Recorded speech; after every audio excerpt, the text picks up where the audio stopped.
just had the weirdest dream back on the bus there. Do you ever have those dreams that are just completely real? I mean, they're so vivid, it's just like completely real. It's like, there's always something bizarre going on in those. I have one about every 2 years or something. I always remember them really good. It's like there's always someone getting run over or something really weird. One time I had lunch with Tolstoy. Another time I was a roadie for Frank Zappa. Anyway, so this dream I just had, it was just like that, except instead of anything bizarre going on, I mean, there was nothing going on at all.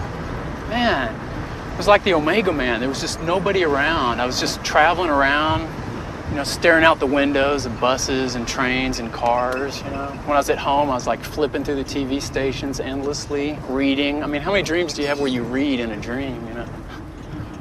Wait.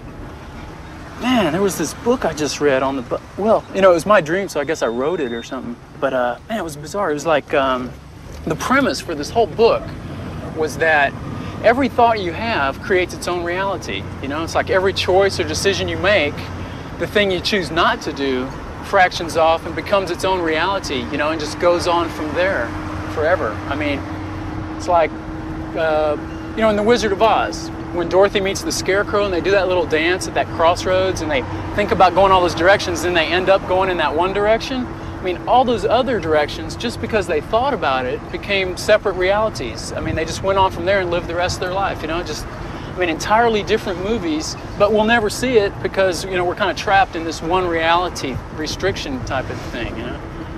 And another example would be like back there at the bus station, you know, as I got off the bus, the thought crossed my mind, you know, just for a second about not taking the cab at all, but, you know, maybe walking or bumming a ride or something like that.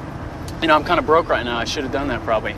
But just because that thought crossed my mind, there now exists at this very second a whole nother reality where I'm at the bus station, you know, and you're probably giving someone else a ride. You know, I mean, and that reality thinks of itself as this. It thinks of itself as the only reality. You know, I mean, at this very second, I'm in that. I'm back at the bus station, just hanging out. You know, probably thumbing through a paper. You know, probably going up to a payphone. You know, say this beautiful woman just comes up to me, just starts talking to me.